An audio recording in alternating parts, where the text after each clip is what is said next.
చెప్పారు, ప్రఖ్యాత సినీ నటులు, హీరో, కథానాయకుడు సుమన్ గారు ఎందుకు వచ్చారు ఇక్కడికి ప్రత్యేక అతిథిగా అనేది. ఆయన సినిమా నటుడు కాకుండా ఒక కుటుంబ సభ్యుడిగా, డివి నరసింహరాజు గారి కుటుంబ సభ్యుడిగా కొసరాజు గారితో ఉన్నటువంటి అవినాభావ సంబంధంతో మేము అడిగిందే తడవుగా నేను వస్తానని చెప్పి వచ్చారు.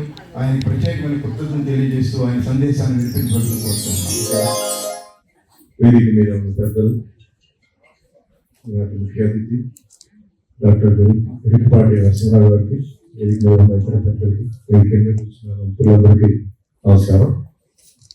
నాకు ఒక 3 వారాల ముందు మన తోటపల్లి ప్రసాద్ గారు ఫోన్ చేసి ఈ ప్రోగ్రాం గురించి చెప్పారు. కొసరాజు గారి పుస్తక ఆవిష్కరణ ఉంది అని చెప్పినప్పుడు నాకు దీనికి సంబంధం ఏంటి, ఎందుకు పిలుస్తారని చెప్పి అనుకున్నాను. తర్వాత నాకే తెలియదు, తర్వాత డివి నరసరాజు గారికి ఆయనకి ఉన్న కొసరాజు గారికి ఉన్న లింక్ ఏంటో చెప్పారు. సరే అండి నేను చూస్తాను. నాకు యాక్చువల్లీ ఇప్పుడు ఎస్పి కృష్ణారెడ్డి గారు షూటింగ్ ఉన్నారు 14, 15, 16, 17 ఇది రాత్రి షూటింగ్, ఈవినింగ్ 6 to మార్నింగ్ 6 ఉంది. సో నాకు డౌట్గా నేను కనుక్కొని మా మేనేజర్ కనుక్కొని చెప్పాను. తర్వాత అశోక్ గారు లైన్లోకి వచ్చారు. అశోక్ గారికి నేను మరుసటి రోజు ఫోన్ చేసి, సారీ సార్ నేను రాలేకపోతున్నాను ఎందుకంటే ఇట్లా షూటింగ్ అని చెప్పాను. మీ మిస్సెస్ కానీ డాక్టర్ కానీ అంటే ఇద్దరు ఈరోజు వేరే ప్రోగ్రామ్స్ ఆల్రెడీ వాళ్ళు కమిట్ అయిపోతున్నారు. చాలా బాధపడ్డారు. ఎందుకంటే ఇది చెప్పడానికి ముందు మనసా ఫౌండేషన్ రాయుడు గారికి ముందుగా నేను చేతులెత్తి నమస్కారం పెడుతున్నాను. ఎందుకంటే గొప్ప మనసు. ఈరోజు బ్రతికున్న వాళ్ళ గురించి ఆలోచించిన వాళ్ళే ఎవరు లేరు. పని అయిన తర్వాత చేతులు కడేసుకుంటారు. అలాంటిది ఆయన ఎంతో శ్రమ. ఆయన చెప్తున్నారు ఎట్లా ఒక రీసెర్చ్ చేసి కొసరాజు గారి గురించి, అలాగే అశోక్ గారి గురించి ఎంత స్ట్రెయిన్, ఎంత పెయిన్, ఎన్ని టైం వాళ్ళకి అయి ఉంటుంది బుక్ తయారు చేయాలని. దానివల్ల వాళ్ళకి ఏంటి కమర్షియల్గా వాళ్ళకి ఏంటి లాభం, ఏమి లేదు.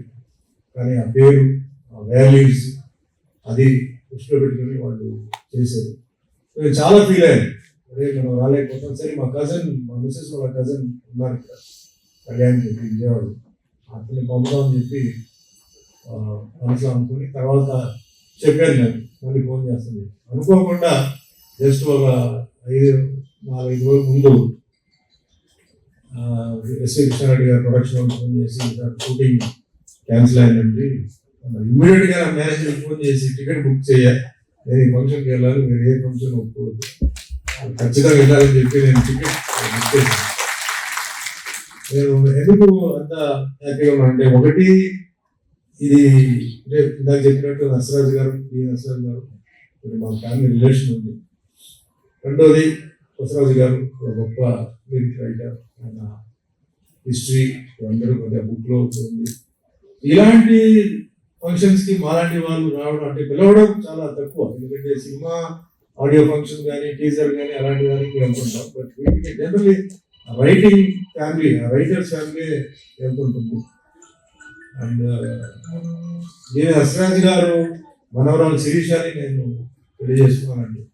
I feel very proud to be her husband and very proud to my wife. ఎందుకంటే నరసరాజు గారు మాతో పాటే ఉన్నారు, లాస్ట్ వరకు మాతో పాటే ఉన్నారు.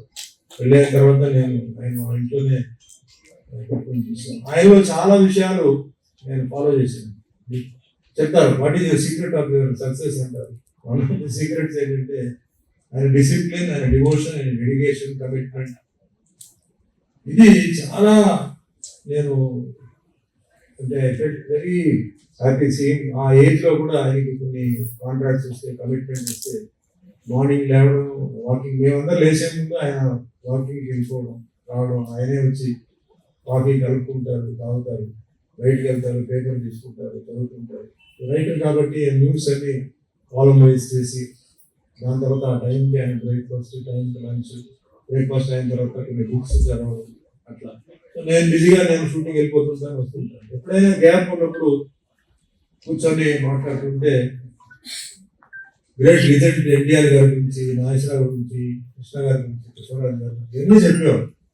వాళ్ళు ఎలా హిస్టరీ క్రియేట్ చేయగలిగారు. అప్పుడు వాళ్ళు కూడా మామూలు హ్యూమన్ బీయింగ్స్.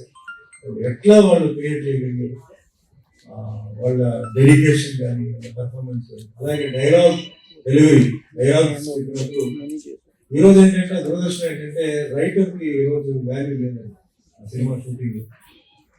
ఆ రోజుల్లో ఏంటంటే ఒక రైటర్ కథ రాస్తే అది తీసుకెళ్లి ప్రొడ్యూసర్కి ఇస్తారు, ప్రొడ్యూసర్ రైటర్ అన్న వాళ్ళు డైరెక్టర్ని సెలెక్ట్ చేస్తారు.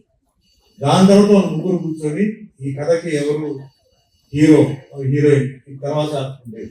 ఒక రైటర్ డైలాగ్ రాస్తే ఆ డైలాగ్ సెట్కి వచ్చిన తర్వాత చేంజ్ అవడానికి లేదు, వీల్లేదు. ఎందుకంటే ఆ రైటర్ అన్నవాడు రాసేటప్పుడే ఎంత లెంత్ ఉంది, ఒక క్లోజప్ ఎంతసేపు ఉండాలి అనేది పక్కన ఇవన్నీ ఎందుకు చెప్తానంటే నరసరాజు గారు నాకు అన్ని చూపించారు, ఆయన బుక్స్ అన్ని చూపించారు. ఆ బుక్ తీసుకుంటే అసలు డైరెక్షన్ తెలియని వాడు కూడా డైరెక్షన్ చేయవచ్చు, అంత ఈజీగా అంత సింపుల్ గా వాడు రాసేవారు అన్నమాట, అంత కమిట్మెంట్ రాసేవారు అన్నమాట. ఆలోచించి ఆ లెంత్ ఫుటేజ్ మీనింగ్ చెప్పిందే మళ్ళీ చెప్పకుండా రిపీట్ చేయకుండా అలా చేసేవారు. సెట్కి రైటర్ వచ్చి అప్పుడు చెప్పారు, సెట్కి రైటర్ వస్తే అంటే ఏదైనా కరెక్షన్ ఉంటే ప్రాబ్లం ఉంటే రైటర్కి ఫోన్ చేసి కార్ పంపించి రైటర్ని కొంచెం రండి సార్ సెట్ డిస్కస్ చేయాలండి అని చెప్పి డైరెక్టర్స్ పిలిచేవారు. అది సాంగ్ లిరిక్ ఉండొచ్చు, హీరో లిరిక్ వేరే ఉండొచ్చు.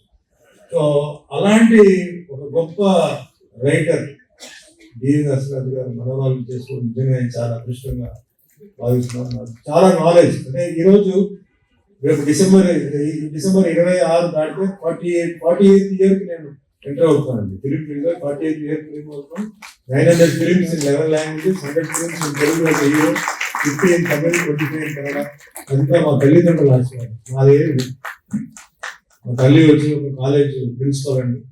చిన్నప్పుడు నేను మంచి చదువు రావాలని చెప్పి ఒక అద్భుతమైన స్కూల్ చెన్నైలో చర్చ్ పార్క్ కాన్వెంట్ అని చెప్పి దాంట్లో పెట్టారు. ఆవిడ శాలరీ మొత్తం మా తీసుకెళ్ళిపోయింది. మా నాన్నగారు కష్టపడి మమ్మల్ని అందరినీ చాలా శుభ్రంగా పెట్టారు. అందుకే నేను ఎప్పుడు మా మదర్ అండ్ ఫాదర్ నేను మర్చిపోను. ఇప్పుడు యూత్ కూడా నేను చెప్తున్నాను, మీరు ఏదైనా చేయండి, తల్లిదండ్రులు బ్రతికుంటే దయచేసి వాళ్ళ దాంట్లో నీళ్ళు పెట్టండి, సంతోషంగా పెట్టండి. ఒకవేళ లేదు అనుకోండి వాళ్ళ ఫోటోని నమస్కారం పెట్టండి. ఒక మెసేజ్ వెళ్తుంది, ఒక మెసేజ్ మీకు వస్తుంది, ఖచ్చితంగా వస్తుంది. శక్తి ఉంది, ఎందుకంటే వాళ్ళ మించిన శక్తి లేదు, వాళ్ళ తర్వాతనే దేవుడు. చాలా మంది ఏంటంటే గుడికి వెళ్ళిపోయి మీరు అంగ ప్రదక్షిణం చేస్తున్నారు, ఏదేదో చేస్తున్నారు. తల్లిదండ్రులు పాదాలు పెట్టుకోండి, ఆశీర్వాదం మనస్ఫూర్తిగా తీసుకోండి, మిమ్మల్ని ఎక్కడికో తీసుకెళ్తారు. ఆ శక్తి, ఆ వ్యక్తి, ఆ నమ్మకం, నా ఎక్స్పీరియన్స్ చెప్తున్నాను. సో నాకు మా మదర్ చాలా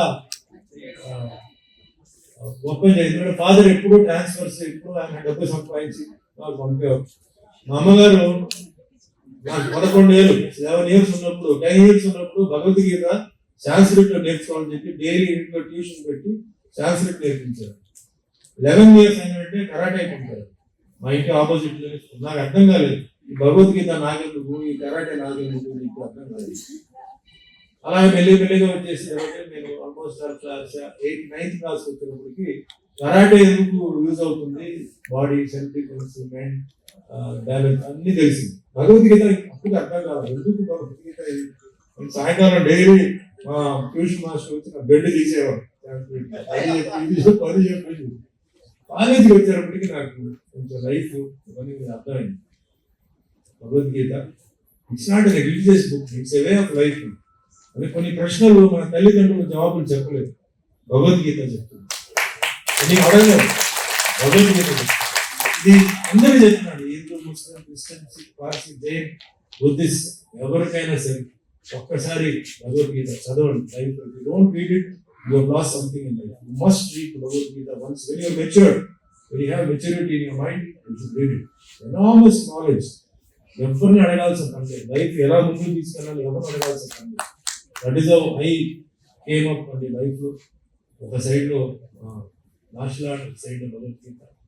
ఈరోజు తల్లిదండ్రులు ఇద్దరు లేదు, కానీ ఈరోజు నేను స్నానం చేసిన తర్వాత భగవంతుడికి వెళ్ళే ముందు వెళ్ళి మా తల్లిదండ్రులు ఫోటోలు చూసి వాళ్ళు ముట్టుకొని, ఈరోజు నేను ఎవరికి అన్యాయం చేయకూడదు, నాకు అన్యాయం జరగకూడదు, నేను అందరికి హెల్ప్ చేయాలి, ఇంతే తప్ప నేను వేరే ఏది అడగదు అంతే.